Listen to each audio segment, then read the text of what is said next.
Welcome to another episode of Naruto Shippuden और आज मैं डिस्कस करने वाला हूँ एपिसोड नंबर 44। और भाई ये बहुत ज्यादा इम्पोर्टेंट एपिसोड है और लास्ट में एक ट्विस्ट भी है, तो एंड तक जरूर देखना। तो चलिए शुरू करते हैं बिना किसी देरी के। एपिसोड की शुरुआत में हम देखते हैं वो स्वॉर्ड जाकर लग जाता है साई को। फिर ओरोचिमारू कहता है, लगता है तुम्हारे में मैनस नाम का कोई चीज नहीं है। फिर हम देखते हैं वो तो बस एक साई का क्लोन था। फिर वो स्वॉर्ड सांप में कन्वर्ट हो जाता है और फिर वो ओरोचिमारू के पास चला जाता है। फिर ओरोचिमारू कहता है कि जब अपने सुपीरियर से फेस करो तो हमेशा डायरेक्टली करना। तभी हम देखते हैं साई जमीन से बाहर निकलता है। उधर ब्रिज पर यामाटो अपना जोर लगाकर नारुतो का फोर्टेल सप्रेस कर रहे थे, जिसके वजह से नारुतो को बहुत ज्यादा दर्द हो रहा था। फाइनली कुछ देर कोशिश करने के बाद यामाटो कामयाब हो जाते हैं और फोर्टेल का चाकरा कंट्रोल में आ जाता है। फिर वहाँ पे जो पिलर लगे थे उनको हटा देते हैं। तभी हम देखते हैं नारुतो वहाँ जमीन पर गिर जाता है। ये देखकर साकुरा उसकी तरफ दौड़ने लगती है और चिल्लाती है नारुतो। उधर हम देखते हैं साई जमीन से बाहर निकलता है। फिर ओरोचिमारू कहता है कि तो ठीक है अब बोलो। तब साई कहता है कि सच तो ये है कि मेरे मास्टर डांजो आपसे बहुत पहले ही मिलना चाहते थे, जब आपने लीव विलेज को डिस्ट्रॉय कर दिया था।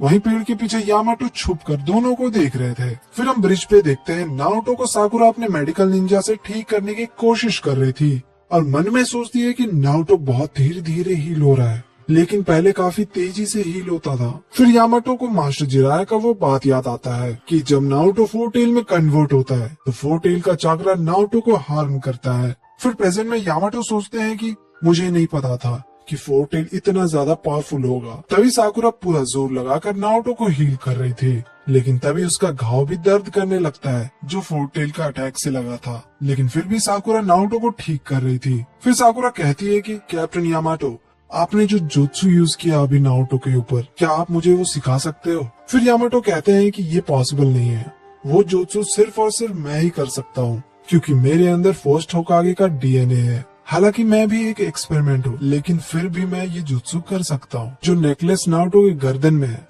वो फर्स्ट होकागे का चाकरा क्रिस्टल है, जो सिर्फ उनके चाकरा से रिस्पॉन्ड करता है। इससे वो किसी भी जिंजूरिकी को कंट्रोल कर सकते थे। इसी क्वालिटी की वजह से उन्हें फर्स्ट होकागे सिलेक्ट किया गया था और यही एक रीजन है कि मैं तुम लोगों का कमांडर चुना गया। फिर हम देखते हैं नारुतो बहुत जोर से सांस ले रहा था। फिर साकुरा कहती है कि हमेशा ऐसा ही होता है, मैं हमेशा कुछ नहीं कर पाती नारुतो के लिए। फिर यामाटो कहता है कि ऐसा नहीं है, तुम कितना ज्यादा उसका केयर करती हो वो ज्यादा इम्पोर्टेंट है, जो मैं देखकर समझ गया साकुरा। तभी हम देखते हैं नारुतो को होश आ जाता है और कहता है साकुरा। फिर वो उठ जाता है और साकुरा उसे देखकर बहुत खुश होती है। फिर नारुतो कहता है कि मुझे कुछ याद नहीं आ रहा, मुझे जहाँ तक याद है कि मैं ओरोचिमारू से लड़ रहा था और मैं यहाँ कैसे पहुँच गया। फिर वो साकुरा को देखता है और पूछता है कि क्या हुआ साकुरा, तुम रो क्यों रही हो? साकुरा कहती है कि कुछ नहीं, बस धूल लग गया था। तभी नारुतो गुस्सा करता है और कहता है कि जरूर साई ने कुछ कहा होगा, है ना? बताओ कहाँ है वो, मैं उसे अभी बताता हूँ। साकुरा कहती है कि नहीं, उसने कुछ नहीं कहा मुझे। उधर हम देखते हैं साई सारी बातें बता देता है ओरोचिमारू को। ऊपर पेड़ के पीछे से यामाटो का क्लोन दोनों को देख रहा था। फिर ओरोचिमारू कहता है कि ठीक है, पर मुझे एक रीजन दो ताकि मैं तुम पर विश्वास कर सकूं। फिर साई अपने बैग से कुछ निकालने वाला था। तभी हम देखते हैं काबुटो पीछे से साई पर अटैक कर देता है और कहता है तुम क्या करने वाले थे? फिर ओरोचिमारू कहता है कि जाने दो उसे काबुटो, वो एनिमी नहीं है। फिर साई बोलता है कि वो स्क्रोल पढ़ो, डांजो ने दिया है तुम्हारे लिए।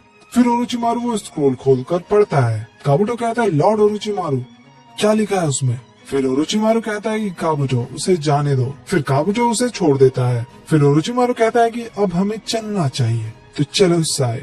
फिर हम देखते हैं तीनों वहाँ से निकल जाते हैं। ये देखकर यामाटो का क्लोन कहता है कि जिसका मुझे डर था वही हुआ। फिर हम देखते हैं नारुतो उठने की कोशिश कर रहा था। तभी यामाटो का क्लोन रेडियो पे सारी बातें बता देता है और कहता है कि मैं उसका पीछा करने जा रहा हूँ। फिर यामाटो सबको कहते हैं कि साई ओरोचिमारू के साथ चला गया है, तो अब मेरे पीछे आओ। फिर हम देखते हैं सभी लोग उस जगह पर पहुँच जाते हैं जहाँ पर ओरोचिमारू और नारुतो लड़ रहे थे। जगह को देखकर नारुतो कहता है कि उधर ब्रिज टूटा हुआ था और यहाँ ऐसा लग रहा है कि बैटल हुआ था, कोई बताएगा यहाँ क्या चल रहा है? फिर यामाटो कहते हैं कि तुम्हें सच में नहीं पता यहाँ क्या हुआ था? यामाटो मन में सोचते हैं कि वही हुआ जो मास्टर जिराया ने कहा था कि नारुतो के अंदर से जैसे ही फोर्टेल अपीयर होता है तो उसका माइंड ओवरटेक कर लेता है फोर्टेल। फिर नारुतो कहता है कि मैं इतने देर से होश में क्यों नहीं था? साकुरा बताती है कि ओरोचिमारू ने उसे मार दिया था जिससे वो बेहोश हो गया था। नारुतो कहता है कि क्या मजाक कर रही हो, तभी साकुरा को साई का पिक्चर बुक दिखता है और कहती है उसने ये बुक क्यों छोड़ दिया। यामाटो कहते हैं कि यहाँ पर उनका थोड़ा बहुत लड़ाई हुआ था। साकुरा कहती है कि ये सब आपको कैसे पता।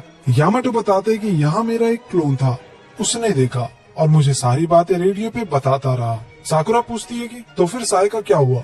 यामाटो बताते हैं कि साई ओरोचिमारू से बात कर रहा था। फिर तीनों यहाँ से चले गए। नाओटो कहता है कि कहीं आप ये तो नहीं कह रहे कि साई ने हमें धोखा दे दिया।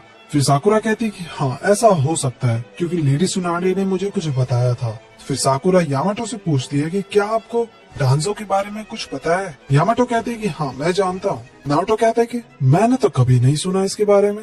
यामाटो बताते हैं कि वो भी होकागे बनना चाहता था, इसलिए वो हमेशा थर्ड होकागे के खिलाफ रहता था।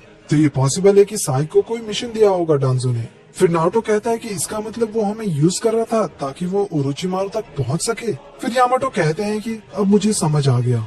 तो सुनो, मुझे लगता है डांजो लीफ विलेज को बर्बाद करने का प्लानिंग कर रहा है। और ये एपिसोड यहीं पर खत्म हो जाता है। तो मिलते हैं अगले एपिसोड में। अगर आपने चैनल को सब्सक्राइब नहीं किया तो गाइस तुरंत जाकर कर लेना ऐसे अमेजिंग वीडियोस के लिए। तब तक के लिए बाय बाय।